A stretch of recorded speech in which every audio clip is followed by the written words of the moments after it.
2014 A-level ICT MCQ paper එකේ discussion එකේ දෙවෙනි කොටස තමයි මේ ආරම්භ වෙන්නේ 13 වෙනි ප්‍රශ්නේ ඉඳන් ඉදිරියට 30 දක්වා ප්‍රශ්නාංක 30 දක්වා මේ කොටසින් සාකච්ඡා කරනවා 13 වෙනි ප්‍රශ්නය පහත දක්වා ඇති S1 S2 S3 සහ S4 යන තද කරන බොත්තම් ස්විච් හතරක් ඇති පරිපථයේ සලකා බලන්න. මෙම ස්විච් හතර මුදා හැර ඇති හෝ තද කර ඇති අවස්ථාවලින් එක් අවස්ථාවක පමණක් පවතින අතර බිඳුව හා එක මගින් එම අවස්ථා පිළිවෙලින් නිරූපණය කරනු ලැබේ. සටහන පහත දී ඇති පරිපථයේහි සියලු ස්විච් බිඳුව අගය ගන්නා මුදා හැර ඇති අවස්ථාවේ පවතින බිඳුව අවස්ථාවේ ඒ කියන්නේ ස්විච් ඔෆ් කරලා තියෙනවා. බල්බය දැල්වෙන අවස්ථාවේ අගය එකමගින් නිරූපණය කරන්නේ නම් පහත දක්වා ඇති කුමන බූලියානු ප්‍රකාශය මගින් බල්බේ කාර්ය නිවැරදිව නිරූපණය කරන්නේද? එතකොට මේකෙදි අවශ්‍යතාවය තමයි S1 සහ S4 ස්විච් අනිවාර්යයෙන්ම වැසී තිබිය යුතුයි. S2 සහ S3 ස්විච් දෙකෙන් එකක් වැසී තිබිය යුතුයි. එතකොට මේ අවස්ථාව කියන්නේ අනිවාර්යයෙන්ම S1.S4 dot කියන්නේ AND gate එක. ඒක අනිවාර්යයි. එතකොට dot S2 හරි S3 හරි S2O S3 ඒ කියන්නේ S2 plus S3 කියන අවස්ථාව. එතකොට O gate එකෙන් තමයි. එතකොට බල්බය දැල් වෙන්න නම් S1 S4 අනිවාර්යයි. මේ දෙකෙන් එකක් වැසී තිබිය යුතුයි. එතකොට S1 dot S4 කියන එක එන්න ඕනේ dot එක සමග S2 ධන S3 කියන අවස්ථාව. උත්තරේ 4 තමයි ඒකට අදාළ නිවැරදි පිළිතුරක් සටහන් වෙන්නේ. හරි ඊළඟ වැඩිම ප්‍රවේශ වේගය දක්වන්නේ පහස ගණන් කවරක්ද? සාමාන්‍ය වැඩිම ප්‍රවේශ වේගය කියලා කිව්වහම අපිට data ගමන් කරන speed එක කියන්නේ access speed එක processor ගමන් කරන වේගය වැඩිම එක තමයි අපි කියන්නේ processor ළඟම තියෙන එකේ තමයි අපිට data වැඩිම ස්පීඩ් එකක් සටහන් වෙන්නේ රෙජිස්ටර් මතකයේ තමයි සාමාන්‍ය උතර අනිත් ඒවා විස්තෘත මතකයේ extended memory ටිකක් දුරයි සැනලි මතකයේ කිව්වමත් ටිකක් දුරකින් තියෙන්නේ නිහිත මතකයේ cache memory processor යම් කිසි මට්ටමක දුරයි සාමාන්‍ය level 3 වගේ cache ගත්තොත් motherboard එකේ එක තියෙන්නේ ඒක නිසා ඒක ගන්නත් බෑ අතත් රූපී මතකය ඒක ගන්නත් බෑ රෙජිස්ටර් මතකයේ තමයි අපිට හරි උත්තරයක් විදිහට මේකෙදි සටහන් කරන්න වෙන්නේ. හරි. ඊළඟට මෙහෙයුම් පද්ධතියක කාර්යයක් නොවන්නේ. සාමාන්‍ය මෙහෙයුම් පද්ධතියක කාර්යයන් වෙන්නේ ඔතන සටහන් කරලා තියෙන උත්තර වලින් ප්‍රධාන දේවල් කාර්යයන් විදිහට ගන්න වෙනවා. පළවෙනි එක මතක කළමනාකරණයේ ප්‍රධාන කාර්යයක්. process scheduling අපි කියන ක්‍රියායන නියමකරණයේ එක කාර්යයක්. ගොනු හැසිරීම කියන එක ප්‍රධාන තවත් කාර්යයක්. හැබැයි වෛරස් අනාවරණය කියන එක නම් ප්‍රතිවෛරස මෘදුකාංගයක් කරා තමයි සිද්ධ වෙන්නේ. ඒකට පරිශීලක අතුරු මුහුණත් කරණය කියන එකත් මෙහෙම පද්ධති කාර්යයක්. එතකොට කාර්යයක් නොවන්නේ අපිට ගන්න වෙන්නේ වෛරස අනාවරණය කියන එක. ඊළඟ ප්‍රශ්නේ මෙහෙම පද්ධතියකදී තවත් ක්‍රියාවලියක් ප්‍රධාන මතකයට ගෙන යාම සඳහා ප්‍රධාන මතකයේ ඇති ක්‍රියාවලියක් ද්විතීක ආචාර්යයට ගෙන යාම. ඒ කියන්නේ ප්‍රධාන මතකයේ ඉඩ මදි වුණාම තමයි ඒ කාර්ය කරන්නේ. එතකොට තවත් කාර්යයක් මෙහෙම පද්ධතියේ තවත් ක්‍රියාවලියක් ප්‍රධාන මතකයට මේන් දෙයකට ගෙන එන්න එතන ඉඩ මදි නිසා අර ක්‍රියාත්මක නොවන නැත්නම් රැඳී සිටින අවස්ථාවේ තියෙන එකක් වෙනත් තැනකට ගෙන යන්න සිද්ධ වෙනවා. අපි ඔන්න ඔය ක්‍රියාවලිය හඳුන්වන්නේ ප්‍රතිහරණය කියලා හොඳට මතක තියාගන්න. ප්‍රතිහරණ ක්‍රියාවලිය තමයි ඔතන ප්‍රධාන තියරි පාර්ට් එකක් තමයි ඔතන තියෙන්නේ. ඊළඟට මෙමරි පාඩමේ ඔපරේටිං සිස්ටම් කියන පාඩමේ තමයි ඔය තියරි එක සටහන් වෙන්නේ. ඊළඟට කියනවා පහත දක්වා ඇති අවයවය HTML ලේඛනයකට ප්‍රතිබිම්බයක්. ඒ කියන්නේ පින්තූරයක් නැත්නම් ඉමේජ් එකක් දාන්න අවශ්‍ය කරන එකක්ලු එහි යොදාගෙන ඇති ප්‍රතිබිම්බයේ ප්‍රභව ගොනුවේ නම ඒ කියන්නේ source file එකේ නම arrow.jpg වන අතර මේ HTML ලේඛනයේ පවතින ෆෝල්ඩර් එකම ෆෝල්ඩරේ තියෙනවා කියලාත් කියනවා.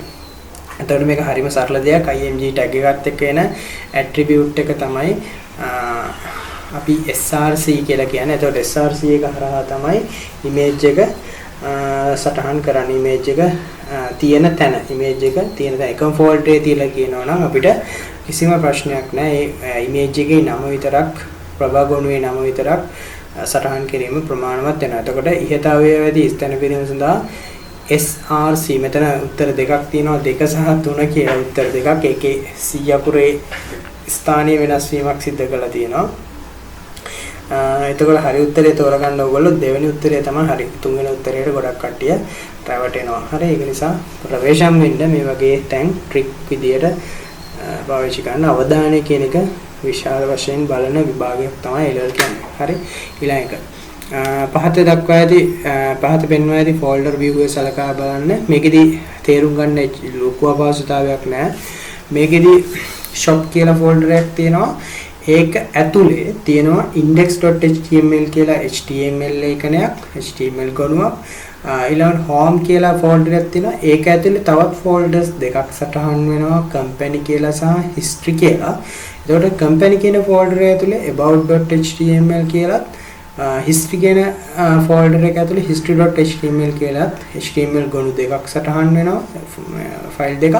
ඊළඟට shop කියන ෆෝල්ඩර් එක ඇතුලේ images කියලා තවත් ෆෝල්ඩර් එකක් තියෙනවා. ඒක ඇතුලේ logo.jpg කියලා පින්තූරයකුත්, greeting.jpg කියලා පින්තූරයකුත් දෙනවා. ඊළඟට shop කියන එක ඇතුලේම තව තියෙන එකක් තමයි greeting කියලා. ඒක ඇතුලේ තියෙනවා birthday කියලා එකක්. ඒක ඇතුලේ තව එකක් තියෙනවා greeting.html කියලා. ඊළඟට කියන පහසුමන් දයාදෙනින් කවරක් greeting.html නම් වූ ලේඛනය. මේ තියෙන greeting.html කියන එක index.html ලේඛනයට සන්දානයි. එතකොට මේ කියන එක මෙන්න මේකට සන්දානගත. මේක ලින්ක් කරන්න. එතකොට මේක ක්ලික් කරපුවාම මේක ඕපන් වෙන්නයි ඕනේ. මේක ක්ලික් කරපුවාම මේකේ තියෙන මොකක් හරි ලින්ක් එකක් ක්ලික් කරපුවාම මේක ඕපන් වෙන්නයි ඕනේ. ඒක නිසා ඒකට අදාළ වෙන්න A කියන ටැග් එක ඕනේ අනිවාර්යයෙන්ම. ඒක එකම මට්ටමේ තමයි index.html තමයි greeting.html කියන මේ ෆයිල් එක සහ මේ ෆෝල්ඩර් එකේ තියෙන. ඒක නිසා index එකෙන් greeting කියන එක තමයි පටන් ගන්න. shop කියන එක අවශ්‍ය වෙන්නේ නැහැ. greeting එක ඇතුලේ birthday කියන එක ඇතුලේ greeting.html. ඔන්න ඔය හයරාකි එක තියෙන උත්තරයක් තියෙනවා අපිට. greeting කියන ෆෝල්ඩර් එක ඇතුලේ birthday කියන ෆෝල්ඩර් එක ඇතුලේ greeting.html. greeting කියන link එක තියෙන්නේ මේ index.html කියන ගොනුව ඇතුලේ. ඒක greeting කියන එක ක්ලික් කරපුවාම ඔයගලන්ට මෙන්න මේ ලේඛනය ඕපන් වෙනවා. හරි. ඊළඟ ප්‍රශ්නේ. වෙබ් පිටුවකට පිටුවලට අන්තර් ක්‍රියාකාරීත්වය ඇතුළත් කිරීම සඳහා බහුලව භාවිත කරන අනුග්‍රහ පාර්ශ්ව සිද්ධිවල රාමු භාෂාව වන්නේ. ඒ කියන්නේ client side script. ඒ කියන්නේ client side ඒ කියන්නේ අපි client ගේ පැත්තේ අපි website එකට අමතරව web client ගේ පැත්තේ run වෙන්න අපි codes දාන්න පුළුවන්. ඒක දාන්න අපි පාවිච්චි කරන language එකක් තියෙනවා client side scripting language එකක්. අපි ඒක ප්‍රසිද්ධ language එකක්. මේක syllabus එකේ නම් වැඩි සටහනක් වෙන්නේ නැහැ. JavaScript තමයි අපි පාවිච්චි කරන්නේ. හරි. ඊළඟට 20 වෙනි ප්‍රශ්නේ තියෙනවා පහත දක්වා ඇති HTML අවයවය සලකා බලන්න. input type text size 10. මෙන්න මේ size කියන එක අපිට සටහන් කරන්න ඕන. size කියලා කියන්නේ size කියන attribute එක. text කියන type එක text කියන්නේ text ඇතුළත් කරනවා කියන එක. input කියන tag එක. size කියන එක කියන්නේ size එක. කොච්චර ප්‍රමාණයක්ද ප්‍රමාණය. උතන සටහන් pixel වලින් ප්‍රමාණය උතන සටහන් කරන්න පටල ගන්න එපා. size කියන උපලක්ෂණය සඳහන් කරන්නේ pixel ප්‍රමාණය කොච්චර ප්‍රමාණයකින් මේ text box එක දක්වනවාද කියන එක. එතකොට pixel වලින් ඇති පාට කොටුවේ දිගට පාට කොටුවේ සංදර්ශනය වන උපරිම අනුලක්ෂණ සංඛ්‍යාවට පාට කොටුවේ තුල යතුරු ලේනය කළ හැකි උපරිම අනුලක්ෂණ සංඛ්‍යාවට පාට කොටුවේ අකුරු වර්ගයේ ප්‍රමාණයට පාට කොටුව තුල සංදර්ශනය වන පේලි සංඛ්‍යාව. එතකොට ඕකෙදී අපි දැනගන්න ඕනේ පාට කොටුවේ සංදර්ශනය වන උපරිම අනුලක්ෂණ සංඛ්‍යාව. මේක තමයි උත්තරේ දීලා තියෙන විභාග දෙපාර්තමේන්තුවේ. හැබැයි ඕක නෙමෙයි උත්තරේ එක තමයි උත්තරේ. මේක මම දුන්නේ විභාග දෙපාර්තමේන්තුවේ දීපු උත්තරේ. ඔබේ උත්තරේ වෙන්න ඕනේ 1. පාට කොටේ ඔයගලන්ට කරලා බලන්න පුළුවන් ඕන නම් මම කරලා පෙන්නන්නම් එක.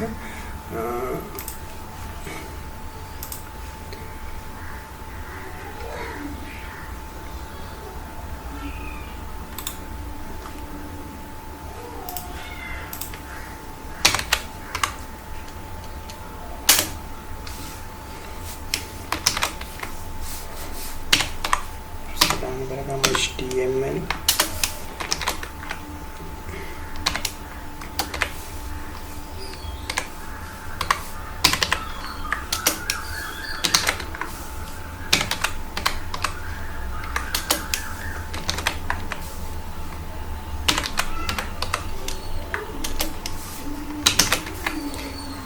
input space type equal text size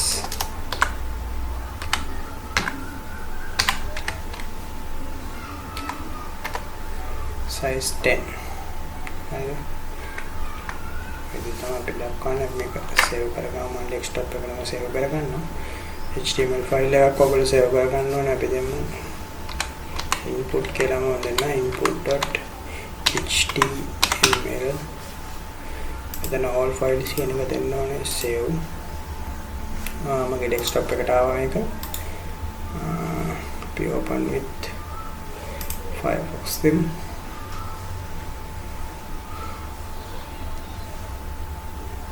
හරි මෙතන බලන්න පික්සල් 10ක එකක් තමයි තියෙන්නේ මෙතන දැන් අපි ඔයගලගේ උත්තරයක් තියනවා මෙතන පාට කොටුවේ උපරිම අනුලක්ෂණ සංඛ්‍යාව කියලා මම දෙනවා 1 2 3 4 5 6 7 8 9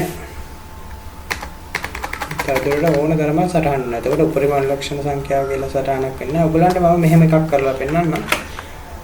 මේකේ සයිස් එක මම දාන්නම් අපි 100යි කියලා දාමු. සයිස් එක වැඩි වෙනවද අඩු වෙනවද කියලා බලාගත්තා නම් ඔයගලන්ට මේක පැහැදිලි වෙනවා. මම මේක රිෆ්‍රෙෂ් කරනවා දැක්කද? සයිස් එක වැඩි වෙනවා. එතකොට මේකෙදි අපිට උත්තරේ විදියට ගන්න වෙන්නේ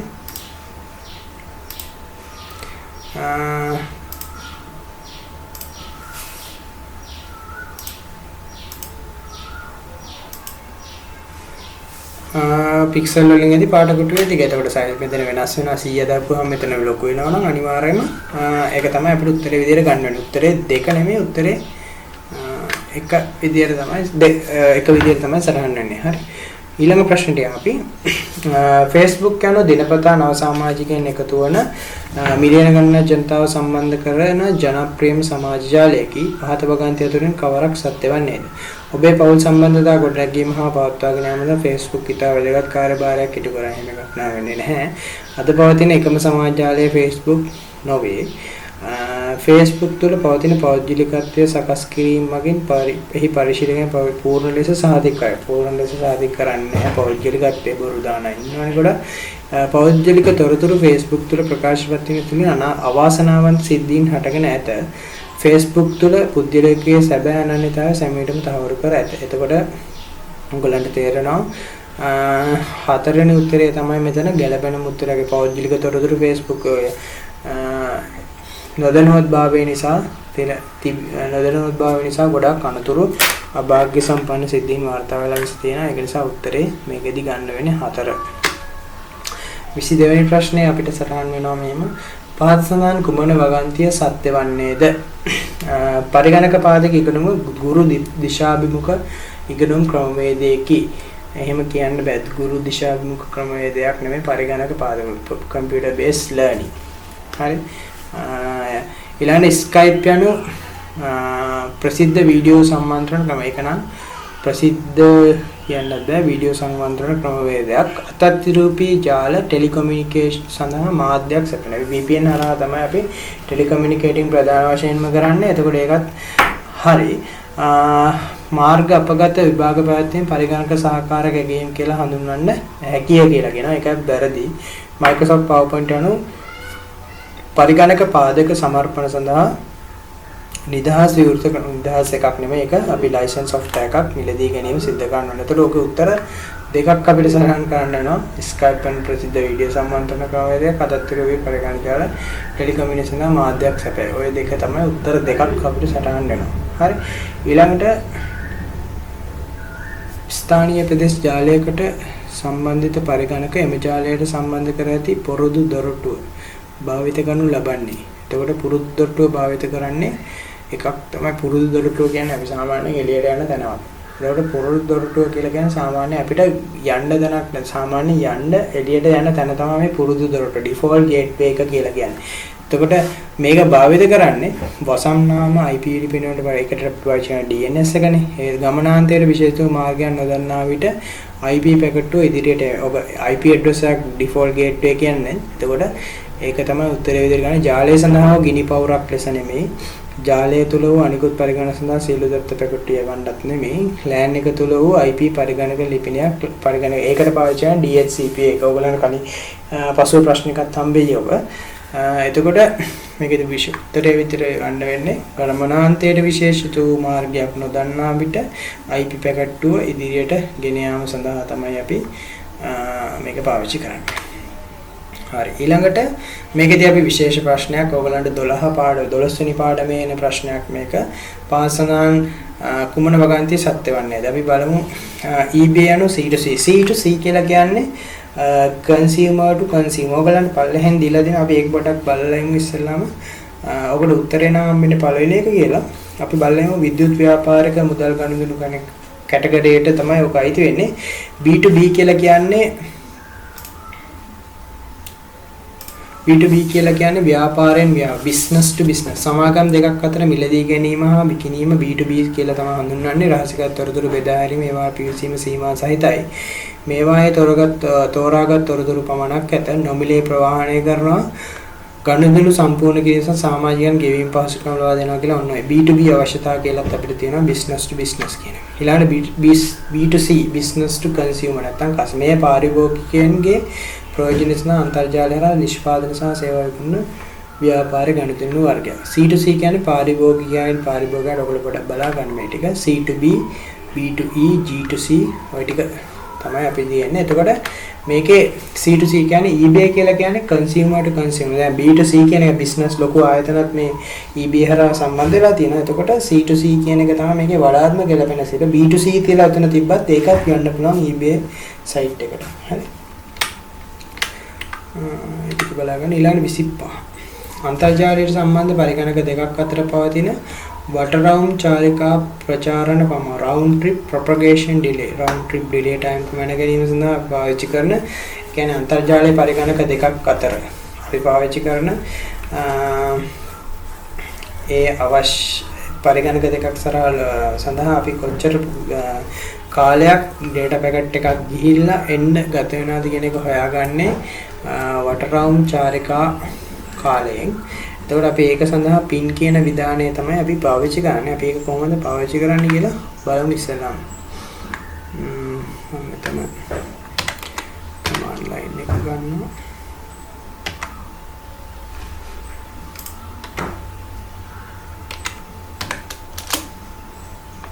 command prompt එකේ මම Google server එකට pin එකක් දාලා මම PANG Google server එක මම IP 8.8.8.8 දාලා මම මේක enter කරන්නම් කොච්චර ප්‍රමාණයක් බලන්න reply එක එනවා 32 times 59 milliseconds 45 milliseconds pin මේ data packet හතරක් යවනවා is packet හතරක් ගිහිල්ලා එන්න ගත වෙන කාලය තමයි මෙතන කියන්නේ 59 milliseconds බලන්න ඊළඟ දෙවෙනි පැකට් එක ගිහිල්ලා එන්න 45 milliseconds 48 milliseconds මේ time කියන එකෙන් තමයි ඔක දක්වන්නේ එතකොට packet sent 4 packets received හතරම lost වෙලා නැහැ 100.0% approximate round trip time in milliseconds minimum 43 අඩුම ගිහිල්ලා දෙන්නේ අඩුම කාලේ 43 maximum 59 average එක 48. එතකොට දැන් මේක තමයි මේ කියන්නේ. එතකොට පින් ගිදානය හරහා තමයි අපිට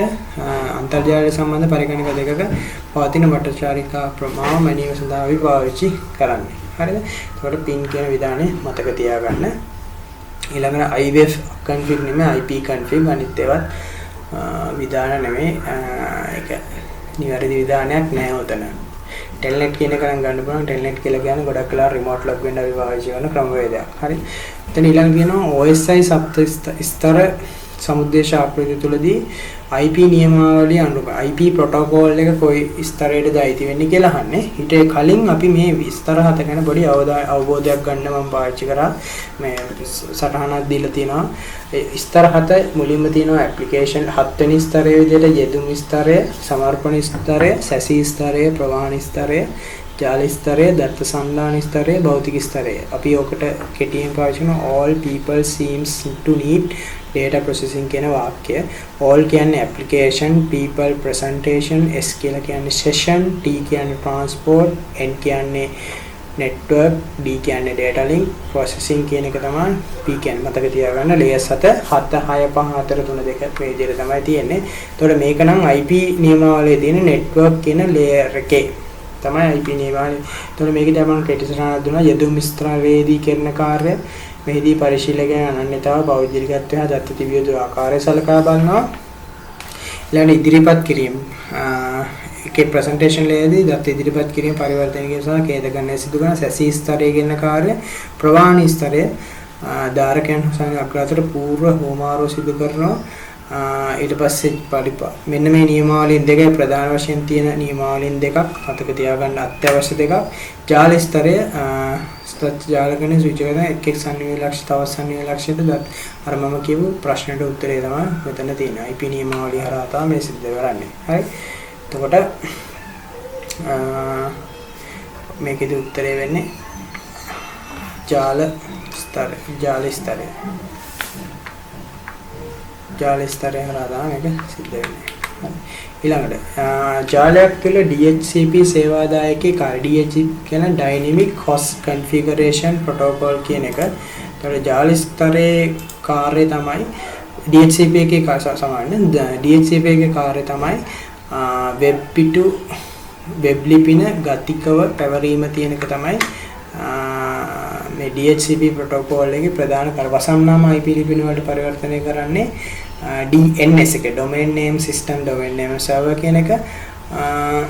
අනිත් ඒවා එකක්වත් ගැලපෙන උත්තරයක් නැහැ. හරි 28 වෙනි ප්‍රශ්නේ අපිට තියෙනවා පහත සඳහන් තුරින් වළංගු උපජාල ආවරණයක් වන්නේ. එතකොට වළංගු උපජාල ආවරණයක් ගත්තාම උපජාල ආවරණයක් කොයි විදිහද තියෙන එක අවබෝධයක් තියෙනවා. අපිට ප්‍රධාන වශයෙන් ක්ලාසස් 3ක් ගැන මෙතනදී කතා කරනවා. සබ්නෙට් මාස්ක් ගැන. උපජාල ආවරණය ක්ලාස් A එකට 255.3 250 B එකට 255.2 C එකට 255.3 කියන ඒවා තමයි පාවිච්චි කරන්නේ. එතකොට class A, class B, class C එකෙන් වළංගු වෙන උපජාලවන අනිවාර්යයෙන් මුල 255 තියෙන්න ඕනේ. එතකොට ওই පස්වෙනි උත්තරය සහ තුන්වෙනි උත්තරය කැපිලා යනවා. හතරවෙනි උත්තරය 256 තියෙන්නත් බෑ. එතකොට මේකෙදි වළංගු උපජාලයක් විදියට අපිට පෙනෙන්න දැනට තියෙන බිඳු තියෙන්න බෑ මැද්දෙන්. ඒක බිඳු තියෙනවා ආයි මැද්දට මෙතන තියෙන්නත් බෑ. ඒක නිසා උත්තරය අපිට හම්බෙන්නේ පළවෙනි උත්තරය. ඊළඟට 29 x හා y පරිගණක අතර 105ක පැකට් හානියක් සිදු වෙනවා පින් විධානයකින් පෙන්නනවා. y පරිගණකයේ FTP සේවාදායකයක් ක්‍රියාත්මක FTP සේවාදායකයක් තියෙනවා. FTP නියමාවලිය බාහිර කර ගුණයක් y පරිගණකයේ සිට x පරිගණකයේ වෙත භාගන කරනවා.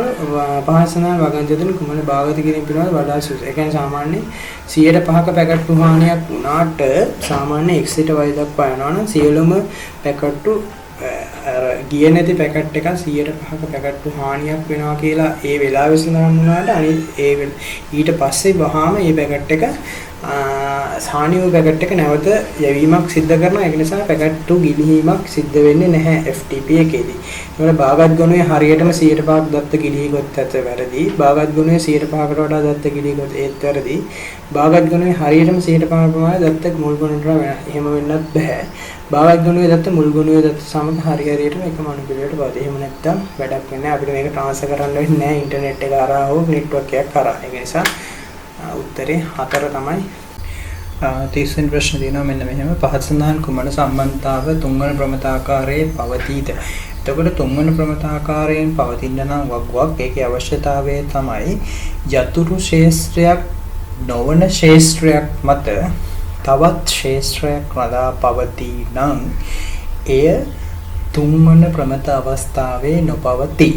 එතකොට යතුරු ශේෂ්ත්‍රයක් නොවන එකක් කියන එක සාමාන්‍යයෙන් කොහොමද හොයාගන්නේ? දැන් සාමාන්‍යයෙන් ප්‍රාථමික යතුරු ශේෂ්ත්‍රයක් නම් වගුවක යටින් ඉරක් සාමාන්‍යයෙන් අඳින දැන් ස්ටුඩන්ට් වගුවේ ස්ටුඩන්ට් ඉන්ඩෙක්ස් නම්බර් කියන්නේ ප්‍රාථමික යතුරු ශේෂ්ත්‍රය. ඊට පස්සේ ස්පෝර්ට් එකේ ස්පෝර්ට් ID එක, ටීචර් එකේ ටීචර් ID එක, බුක් එකේ ISBN එක, patient එකේ patient ID එක. දැන් පළවෙනි වගුවේ නම් ස්ටුඩන්ට් ඉන්ඩෙක්ස් නම්බර් එක, name එක, parent name කියලා එකක් තියෙන්නේ. එතකොට ඒකේ නම් ප්‍රාථමික යතුරු නොවන ශේෂ්ත්‍රයක් මත තවත් ශේෂ්ත්‍රයක් රඳා පවතී කියන එක අපිට ගන්න TikTok අමාරු. හැබැයි දෙවෙනි ප්‍රශ්නේ දෙවෙනි උත්තරේ ගත්තොත් ඒකේ sport ID, sport name, teacher name teacher id දැන් teacher id එක සහ teacher name කියන එක නිකන් ඔයගලන්ට බැලුවල්මට පේනවා ඇති වෙනම වගුවක් වගේ teacher id teacher name කියන එක වෙන් කරලා ගන්න පුළුවන් ඒක හැබැයි වෙනම ගන්න පුළුවන් ඒ කියන්නේ තව ස්ටෙප් එකක් ඒ කියන්නේ තුන්වෙනි ප්‍රමතාකාරයටපත් වෙලා නැහැ දෙවෙනි උත්තරේ හැටියට ඊළඟ තුන්වෙනි එක